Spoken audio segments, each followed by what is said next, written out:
Pen की कुछ जानकारी लेके।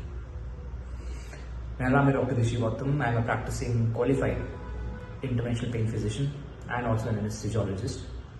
I am registered with GMC UK, which is General Medical Council UK, and National Medical Council India. And I was registered with the College of Physicians and Surgeons of Ontario, Canada. तो आज हम बात करेंगे fibromyalgia के बारे में। Fibromyalgia एक सारे रिसर्चर्स को विडंबना में डालने वाली बीमारी है। काफी दिनों से काफी रिसर्च किया गया इस पे, लेकिन कुछ भी पता नहीं चला। न्यूरोलॉजिस्ट इसे कुछ हेडेक के नाम से जानते हैं, कुछ फेशियल पेन के नाम से जानते हैं। गैस्ट्रोएंटरोलॉजिस्ट इसी को इरिटेबल बाउल सिंड्रोम बोलते हैं, जिसमें आप खाना खाते ही आपको बाथरूम जाने पड़ जाता है, या आपको कभी कॉन्स्टिपेशन हो जाता है, कभी आपको डायरिया हो जाता है, खाना पचता नहीं है, लेकिन कोई भी कॉज नहीं मिलता उसका, ना ही हेडेक का, ना ही फेशियल पेन का। और हम इंटरनेशनल पेन फिजिशियंस इसे फाइब्रोमाइल्जिया के नाम से जानते हैं, जिसमें फेशियल पेन भी होता है, हेडेक भी होता है, इरिटेबल बाउल सिंड्रोम भी होता है, और पूरे शरीर में कहीं ना कहीं दर्द होता रहता है।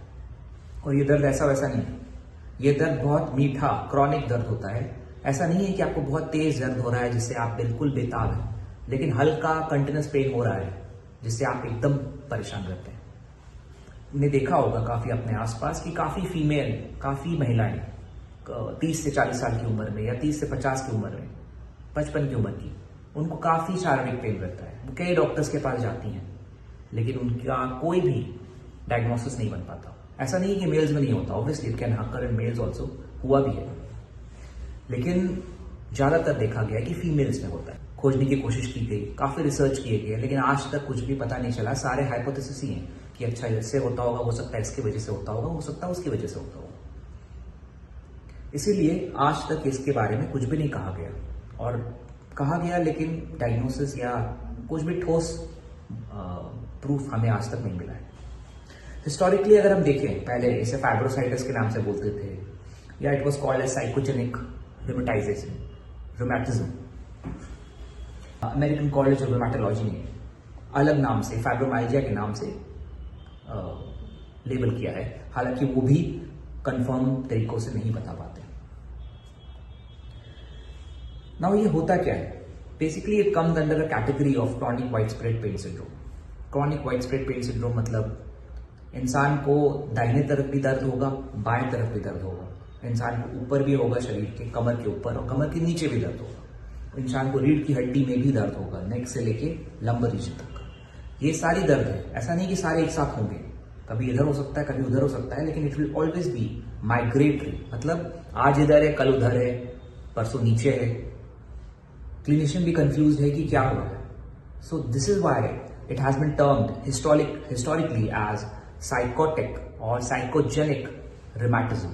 रिमेटिज्म का मतलब ऐसी बीमारी जिसमें दर्द जोड़ों में, मांसपेशियों में बना रहता है।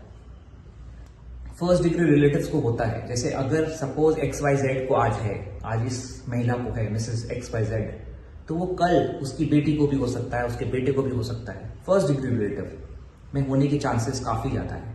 In fact it is as common as 8 times, 8 गुना या 8 गुना चांसेस है कि उनको ये बीमारी हो सकती है। अगर इसके बारे में पॉपुलेशन बेस्ड स्टडी किया जाए तो उसमें सिर्फ दर्द के अलावा काफी मूड डिस्टर्बेंसेस भी मिलते हैं, जैसे कि उनका मूड कभी ऑफ रहेगा, कभी ऑन रहेगा, कभी खुश रहेंगे, कभी बहुत बार सैड रहेंगे, मेमोरी लॉस होगा, और फटीक रहेगा, most commonly fatigue, and there will be problem. Fatigue मतलब थकावट, बिना किसी वजह के थकावट।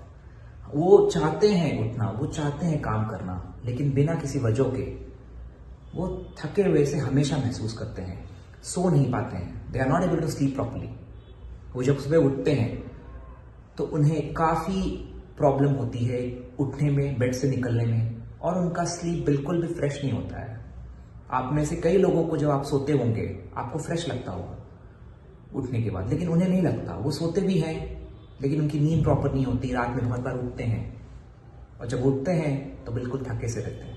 इसे it is one of the many disturbances which we see in fibromyalgia, and which is why it is very relevant in our country, and it has often been misdiagnosed और अंडरडायग्नोस्ड।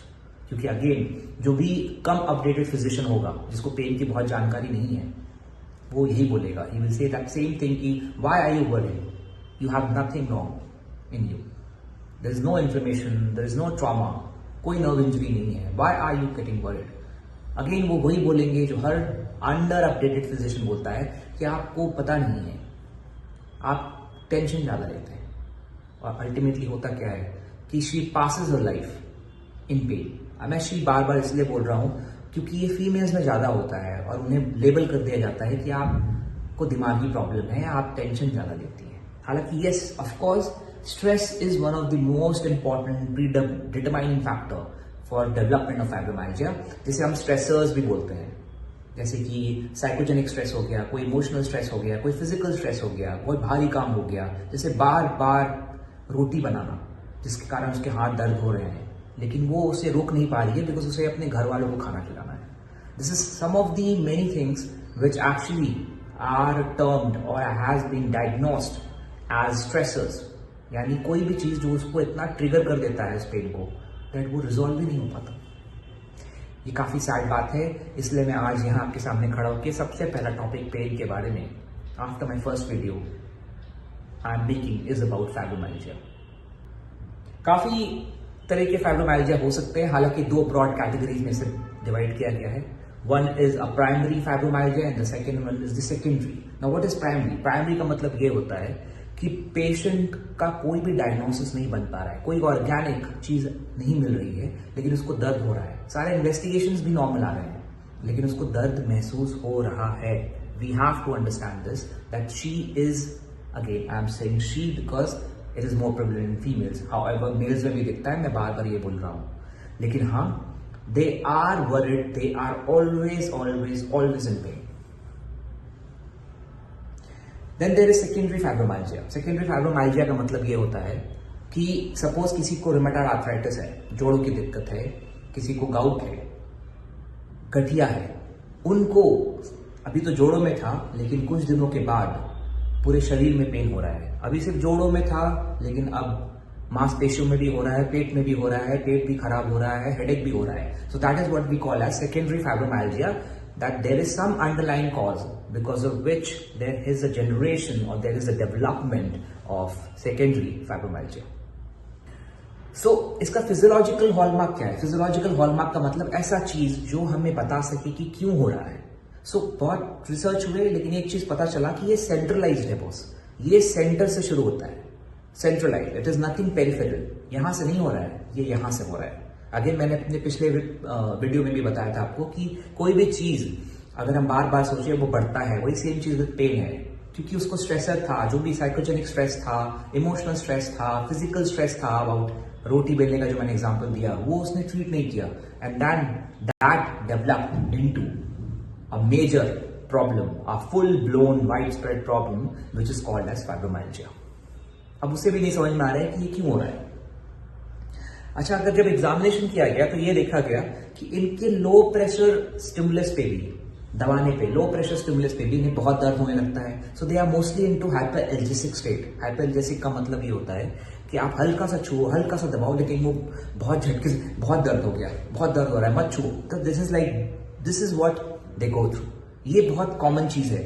Not only that, they are also very sensitive to, mark my word, very sensitive to auditory stimuli. Auditory stimuli मतलब घर में ज्यादा चिल्लाना, ज्यादा बोलना, ऐसा हो जाता है उस इंसान के साथ कि वो आप हल्का सा भी बोलो उन्हें बहुत लगता है कि वो बोलते हैं चिल्ला क्यों रहे हो, तुम मुझ पे नाराज क्यों हो रहे हो। So all these are coming from here, and ऐसा नहीं है कि यहां से आ रहा है मतलब it is not valid, it is valid boss, it is very much valid, and they are taken very lightly by people around her and him, जिनको भी ये हो रहा है। उनके घर वाले उनको नहीं समझ पाते, उनके डॉक्टर उनको नहीं समझ पाते। सो अब इसे हम डायग्नोज कैसे करेंगे, कैसे डायग्नोज करेंगे बॉस? सो डायग्नोसिस पहले होता था टेंडर पॉइंट काउंट करने से, कि हम काउंट करते थे बॉडी में कितने टेंडर पॉइंट्स हैं। टेंडर पॉइंट्स का मतलब कितने पॉइंट है बॉडी में जिसको दबाने से उसे बहुत पेन हो रहा है। जैसे मैंने अभी बताया हाइपरएल्जेसिया होता है, थोड़ा सा भी छुओ उन्हें बहुत दर्द होता है, तो वैसे कितने पॉइंट्स हैं वो हम काउंट करते थे। 11 में से 19, अगर 19 में से 11 पॉइंट अगर वो उनको दर्द हो रहा है, हम उसे डायग्नोज करते थे। लेकिन बहुत सारे क्लिनिशियन इसको गलत तरीके से यूज करते हैं, क्योंकि ये रिसर्च के लिए यूज किया जाना था, ना कि डायग्नोसिस के लिए। सो क्या हुआ 2012-2016 में अमेरिकन कॉलेज ऑफ रूमेटोलॉजी ने उन्होंने नया डायग्नोसिस दिया, जिसमें उन्होंने वाइड स्प्रेड पेन इंडेक्स दिया और सिम्टम सिवियरिटी स्केल दिया। ना वाइड स्प्रेड पेन इंडेक्स क्या है? अगेन वही टेंडर पॉइंट्स हैं, लेकिन उन्हें हम डायग्नोस ठीक तरीके से कर रहे हैं। पहली बात ये, हम पेशेंट को बोल रहे हैं आप बताओ आपको दर्द है कि नहीं, हम उसको नहीं दबा के देख रहे हैं। क्योंकि मैं आज हो सकता है मैं एक क्लिनिशियन हूं, मैं आपके टेंडर पॉइंट्स को देखूं, मैं हो सकता है बहुत जोर से दबाऊं, वही दूसरा क्लिनिशियन बहुत लाइटली दबा सकता है। तो वो कोई क्राइटेरिया नहीं है। इसलिए यहाँ पे हम पेशेंट से पूछ रहे हैं कि बॉस आप बताइए आपको यहाँ दर्द है क्या। सो वो हम काउंट करते हैं। And then secondly we ask certain questions such as, क्या आपको फटीक रहता है, क्या आपको सोचने में दिक्कत है, आपको समझने में दिक्कत है, आपको उठने में दिक्कत है, जब आप उठते हैं अनफ्रेश फील करते हैं, ऐसे कुछ क्वेश्चंस हम पूछते हैं, जिसको हम बोलते हैं सिम्टम सिवियरिटी स्केल। तो ये दोनों स्केल को मिला के, wide spread pain index and symptom severity scale को मिला के वी से कि हाँ भाई इसको फाइब्रोमाइल्जिया हो सकता है। Again this can only be done who is actually learned, who has done something और the other in pain, like me and like many other pain physicians who are coming out every year in our country. So why I'm making this video?